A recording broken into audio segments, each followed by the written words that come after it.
வணக்கம் மக்களை, welcome to the boomer tax. அனைவருக்கும் இனிய புத்தாண்டு நல்வாழ்த்துக்கள். ஐயோ இல்லை, அனைவருக்கும் இனிய ஆங்கில புத்தாண்டு நல்வாழ்த்துக்கள். அதுக்கு வேற சில பேர் சண்டைக்கு வந்துடக்கூடாது. அதனால தான், ஏன்னா புத்தாண்டுகளே நிறைய வகைகள் இருக்குங்க. இது நம்ம செலிப்ரேட் பண்ணது இது ஆங்கில புத்தாண்டு. இது மாதிரி தமிழ் புத்தாண்டுன்னு ஒன்று இருக்குது. அதுக்கே எந்த நாள் 2 நாள் அதுக்கே டிபேட்டபுளாக இருக்குது. இது போக தெலுங்கு வருட பிறப்புன்னு ஒன்று இருக்குது. இது போக சைனீஸ் கேலண்டர்னு ஒன்று வச்சு சைனீஸ் நியூ இயர்லாம் ஒன்று இருக்குது. அதில் என்ன ஸ்பெஷாலிட்டின்னு பார்த்தீங்கன்னா, சைனீஸில் ஒவ்வொரு வருஷமும் ஒவ்வொரு அனிமலை பேஸ் பண்ணி அந்த கேலண்டர் வரும். மொத்தம் 12 அனிமல். அந்த 12 அனிமலும் எதை வச்சுன்னு பார்த்தீங்கன்னா, நம்ம ஜாக்கி ஜான்லலாம் ஒரு 12 மந்திரக்கல்ல சில அனிமல்ஸ் வரும் பார்த்தீங்களா, அந்த 12 அனிமல்ஸ் தான் ஆக்சுவலாக அந்த சைனீஸ் கேலண்டரில் இருக்கும். இந்த மாதிரிலாம் சில லிங்கேஜஸ்லாம் உண்டு. சரி, வழக்கம் போல் எங்கேயோ ஆரம்பிச்சு எங்கேயோ போயிட்டேன். சரி, அதெல்லாம் விடுங்க, நம்ம டாபிக் வரும். நியூ இயர், இந்த புது வருடங்கிறது ஒவ்வொருத்தவங்களுக்கும் ஒவ்வொரு மாதிரியான ஒரு ஃபீலை கொடுக்குங்க. சில பேரை பார்த்தீங்கன்னா கோயில் குழந்தை இந்த வருஷம் ஃபுல்லாக நல்லா நடக்கும்னு ப்ரேயர் பண்ணுவாங்க. சில பேர் பார்த்தீங்கன்னா இந்த இரவில் தான் போகுதுன்னு சொல்லி ஜாலியாக பாட்டி பஞ்சு என்ஜாய் பண்ணி அது ஃபோட்டோ ரீல்ஸ் இன்ஸ்டாகிராமில் ரீலை போட்டு நம்மளை கடுப்பேற்றுவாங்க.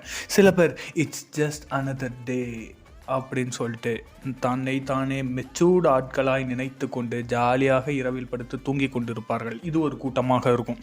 இந்த மாதிரி நிறையா கூட்டங்கள் இருக்கும் நியூ இயர்னு வந்துட்டாலே. நியூ இயருங்கிறது நம்ம வாழ்க்கையில் எல்லாருக்கும் ஏதாவது ஒரு சேஞ்சஸ் கொண்டு வந்துட்டே இருக்குங்க. ஃபார் எக்ஸாம்பிள், நீங்கள் என் வாழ்க்கையில் பார்த்தீங்கன்னா, நான் லாஸ்ட் டைம் வரைக்கும் கோயம்பேடு போய் பஸ் ஏறி ஜாலியாக வீட்டுக்கு போயிட்டு இருந்தேங்க. இப்போ என்னென்னா கீழம்பாக்கம் வரைக்கும் போகணும். எனக்கு கோயம்பேடு டு கீழம்பாக்கம் எப்படி போகணுன்னு சத்தியமாக எனக்கு தெரியாது. அதுக்கு என்ன பஸ் ரூட்டில் போகணுமா, ட்ரெயினில் போகணுமா, மெட்ரோவில் போகணுமானே தெரியாது. இனிமேல் தான் ஃப்ரெண்ட்ஸ்டெல்லாம் கேட்டு அதை வேறு பண்ணணும். அடுத்த வாட்டி பொங்கலுக்கு ஊர் பண்ணால் எப்படி போகிறேன்னு வேறு தெரில. அதை விடுங்க, என் கதையை விட்டுட்டேன். என் கதையை பற்றியே பேசுகிறேங்க பார்த்தீங்களா, வழக்கம் போல். அதை விடுங்க. இப்போது இந்த நியூ இயருங்கிறது பார்த்தீங்களா, இம்பார்ட்டன்ஸ் ஆஃப் நியூ இயர்னு பார்த்தீங்கன்னா, you love it or hate it but you can't avoid it. அந்த மாதிரி தான் இந்த நியூ இயர் கான்செப்டே.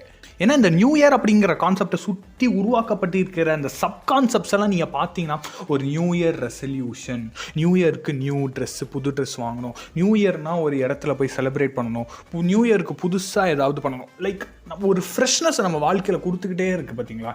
எந்த மாதிரினா, எனக்கு இதை எப்படி கரெக்டாக சொல்லணும்னா, 8th ஸ்டாண்டர்ட் படிக்கும்போது டேர்ம் 1 முடிஞ்ச உடனே அந்த பழைய நோட்டு தான் டேர்ம் 1 முடிஞ்ச உடனே அப்படியே ஒரு ஃப்ரெஷ் பேஜை எடுத்து ஒரு பேப்பர் அப்படியே மேலேருந்து ஒரு மடிப்பு, கீழேருந்து ஒரு மடிப்பு, சென்டரில் ஒரு மடிப்பை போட்டு ஒரு ட்ரையாங்கிள் ஷேப்பில் அந்த பேப்பரை வச்சு அதை அப்படியே நல்ல நோட்டோடு வச்சு தேய்ச்சி டேர்ம் 2 அப்படின்னு போட்டு இந்த ஒரு பேப்பரை விட்டு அடுத்த பேஜில் எழுத ஆரம்பிக்கும் போது ஒரு சாட்டிஸ்ஃபேக்ஷன் கிடைக்கும் பாருங்க.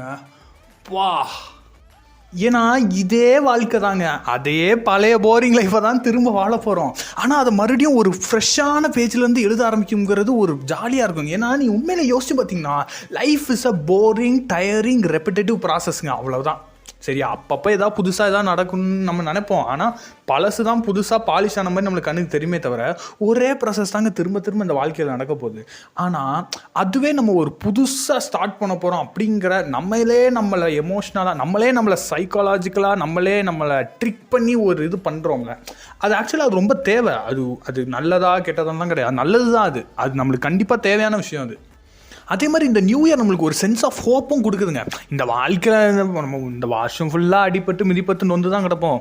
ஆனால் இந்த வருஷம் முடிஞ்சிருச்சு, அப்பா அதை முடிச்சிட்டேன்ப்பா, நான் தூக்கி தூர போட்டாச்சுப்பா, 23 எல்லாம் தூக்கி போட்டாச்சு, இது 24 புது வருஷம். இந்த வருஷம் அந்த மாதிரி இருக்காது, இப்போ நான் அதை விட பெட்டராக இருப்பேன், என் வாழ்க்கை அதை விட பெட்டராக. நம்மளுக்கு ஒரு சென்ஸ் ஆஃப் ஹோப் இருக்காது. நடக்குதோ இல்லையோ அது நம்மளுக்கு தெரியாது. பட் 23 போயிடுச்சு, அதை நம்ம அந்த நம்பர் அழிச்சிட்டு 24 நம்ம நோட் பேப்பரில் எழுத ஆரம்பிக்கிறப்போ, அந்த 23யோட நம்ம ஸ்டிக்காக இருக்கிற நம்மளோட அந்த நெகட்டிவ் எமோஷன்ஸ் இருக்குது பார்த்தீங்களா, அதையும் நம்ம அழிச்சிடுறோம். அது ஆக்சுவலாக ஒரு நல்ல விஷயம். ஸோ இந்த மாதிரி பார்த்தீங்கன்னா, அந்த நியூ இயர் அப்படிங்கிற ஒரு கான்செப்டே நம்மளோட அந்த குவாலிட்டி ஆஃப் லிவிங்கை என்ஹான்ஸ் பண்ணுது எனக்கு தோணுச்சுங்க. இது எனக்கு மட்டும் எக்ஸ்க்ளூசிவாக தோன்ற விஷயம் இல்லை, இந்த மாதிரி நிறைய பேர் உங்களுக்கும் தோணும். ஸோ எனக்கும் தோணுச்சு, இதை நம்ம பாட்காஸ்ட்டாக போட்டால் நல்லா இருக்குமே தோணுச்சு, அதனால போட்டேங்க, அவ்வளோதான். அது மட்டும் இல்லாமல் இந்த வருஷத்துக்கான என்னுடைய நியூ இயர் ரெசல்யூஷன் என்னன்னா, அந்த பாட்காஸ்ட்டில் அட்லீஸ்ட் வாரத்துக்கு ஒரு நாள் போட்டுருணும், போஸ்ட் போட்டுருந்தேன். நான் ரெசல்யூஷன் எடுத்திருக்கேன், பார்ப்போம் அது நடக்குதா இல்லையான்னு. அதே மாதிரி உங்கள் அனைவருக்கும் இனிய ஆங்கில புத்தாண்டு நல்வாழ்க்களை இன்னொரு வாட்டி சொல்லிக்கொண்டு உங்களிடமிருந்து விடைபெறுவது உங்கள் Anto Mario, signing off. Boomer talks. பாய்.